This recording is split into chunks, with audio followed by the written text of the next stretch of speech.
Je m'appelle Christine Yor, je travaille au département du Pas-de-Calais depuis 1992 au sein d'une direction qui a changé plusieurs fois de nom, qui aujourd'hui s'appelle Direction de l'immobilier.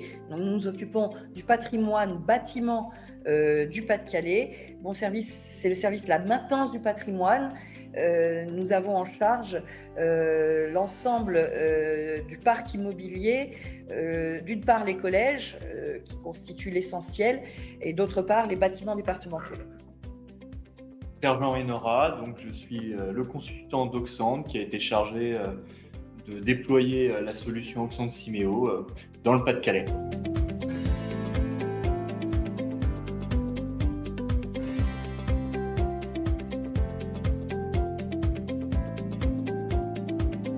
Le département du Pas-de-Calais est un département qui a une caractéristique particulière, c'est le nombre de collèges représentés. Derrière le département du Nord, nous sommes le second département de France en nombre de collèges publics. 123 établissements, 125 en fait, mais il y a 2 cités mixtes dont la région s'occupe. Donc 123 établissements qui représentent à peu près 1 million, un peu plus de 1 million de mètres carrés au total, répartis sur l'ensemble des territoires. Ainsi que l'indique le slide, il y a 4 à 5 types de bâtiments par établissement, ce qui fait environ 730 bâtiments.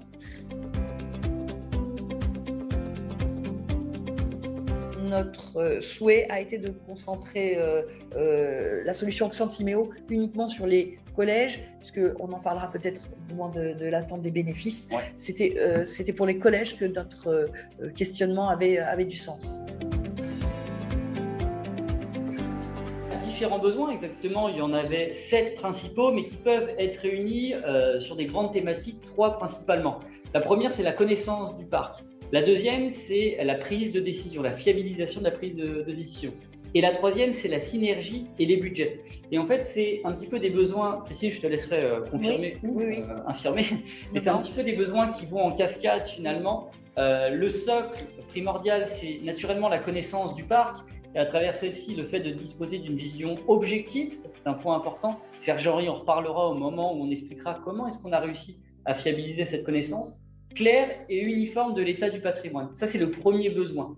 Le deuxième, c'est également de disposer d'une vision fiable, certes, mais dynamique dans le temps. Dynamique, pourquoi ? Parce que Auxand Simeo, on vous le montrera aussi un petit peu, mais au-delà de donner une vision à l'instant T, la grande plus-value d'Auxand Simeo, c'est d'être capable de venir anticiper le vieillissement des composants clés d'un bâtiment et d'en tirer des états dans 5, 10, 15, 20 ans en fonction d'une certaine politique de maintenance, ou même sans aucune maintenance, de façon à être en mesure d'anticiper la façon dont va vieillir le parc et de facto les actions qu'il va falloir réaliser. Dans la connaissance du parc, il y avait également l'idée de la connaissance des risques, d'accord, une vision claire, dynamique dans le temps, et également des risques. Pourquoi ? Christine en a parlé tout à l'heure quand elle parlait des différents cantons qu'elle avait sur le territoire.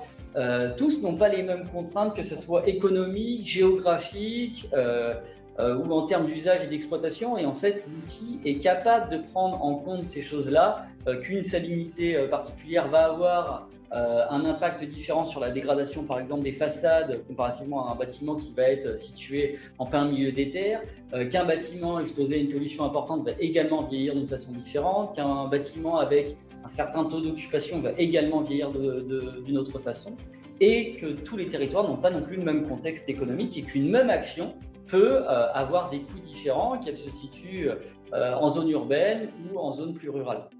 D'accord ? Et donc, c'est également ces choses-là qu'on prend en compte. Donc ça, c'est la connaissance du parc. Une fois qu'on connaît bien le parc, l'idée, c'est d'être capable de prendre les bonnes décisions, finalement.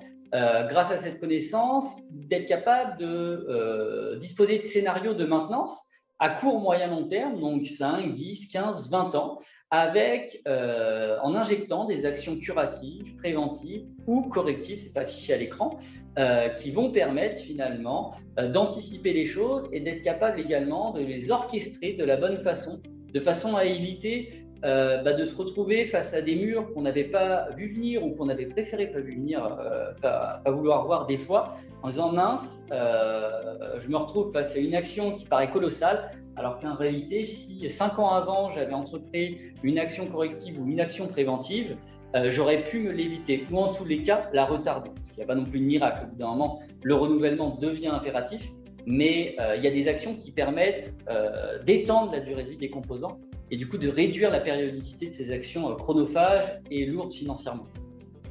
Le quatrième point, c'était disposer d'un outil d'aide à la décision afin de fiabiliser et sécuriser les décisions. Donc, bien sûr, le conseil départemental ne nous avait pas attendu pour créer une stratégie patrimoniale, fiabiliser ses budgets, créer des PPI, mais l'idée c'était de se dire est-ce que finalement il n'y a pas des chemins plus courts, plus rapides, moins difficiles ou moins onéreux pour parvenir à atteindre nos objectifs. Ça a été le cas, nous, sur le secteur de l'Audomarois, où, en particulier pour un collège donné, le collège de Arques, Pierre Mendès France, où on n'avait aucune inquiétude particulière. Et puis, on s'est rendu compte en réalité que c'était un de ceux qui nécessitait des interventions correctives assez rapidement si on ne voulait pas voir ses fonctionnalités vite diminuer. Ce sont des choses, on a beau... se targuer de bien connaître notre patrimoine, être confiant, eh bien parfois on a des surprises aussi dans ce sens-là.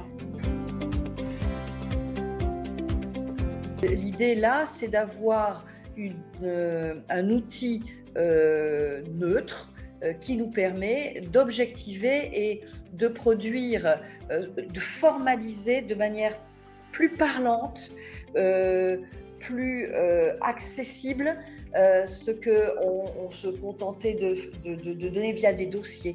Aujourd'hui, on peut sortir avec Oxfam Simeo des graphiques, des données dont la lisibilité est plus convaincante, c'est certain, et qui fiabilise les bases de données acquises.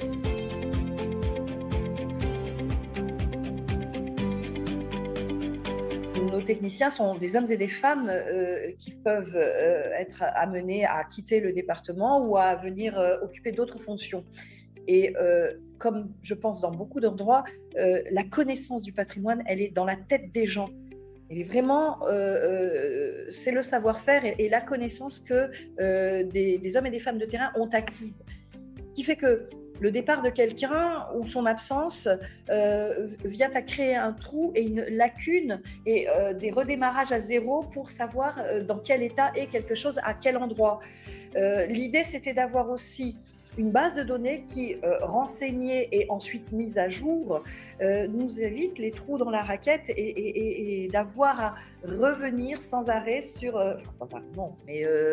revenir sur des sites, régulièrement sur des sites pour revenir rechercher de la donnée alors qu'on en a disposé et qu'elle disparaît au fur et à mesure que les personnes qui sont là ne sont plus là. Ça nous permettait effectivement de créer quelque chose qui reste, même quand les gens... formaliser la connaissance et la pérenniser. La pérenniser dans le temps et d'avoir du suivi.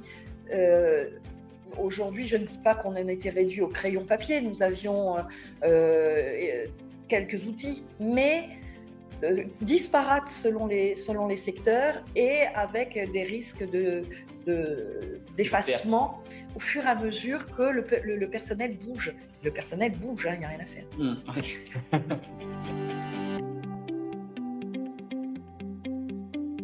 On est parti sur un déploiement avec 9 composants que vous voyez là.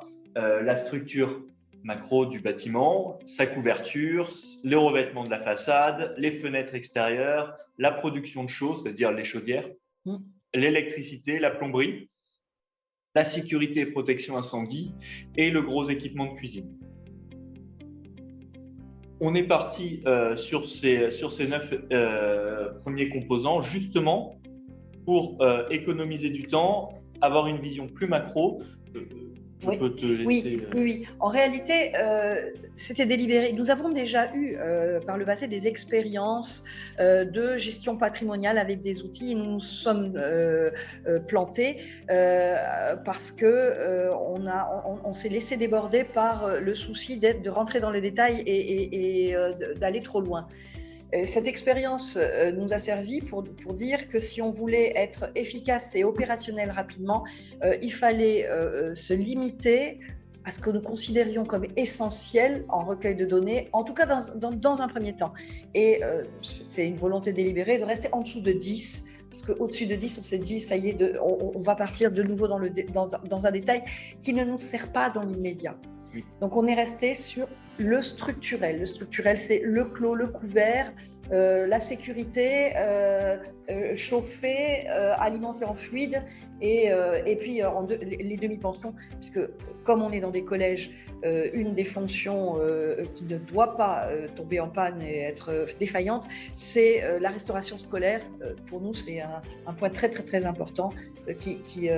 Un collège peut fermer, ne serait-ce que parce que la cantine ne fonctionne pas. Hein. Donc voilà pourquoi ça fait partie des 9 composants. On avait estimé qu'il durerait 24 jours.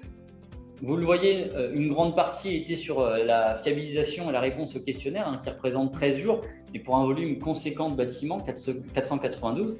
Christine, je te laisse donner ton ressenti. En fait, on n'a pas mis en marche un chronomètre et on n'a pas comptabilisé de manière scientifique.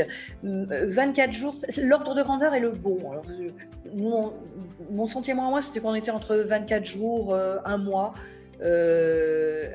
Et c'est pas de façon continue et c'est en temps masqué, c'est beaucoup en temps masqué aussi. Après, il y a des moments plus intenses, effectivement, où on a des réunions, des séances qui prennent 1 heure ou 2 dans une quinzaine de jours, dans un demi-mois ou dans le mois. En fait, ça s'inscrit dans la charge de travail ordinaire que des gestionnaires de patrimoine ont. On n'a rien subi comme contrainte lourde supplémentaire. Ça se glisse et ça s'insère dans un emploi du temps ordinaire.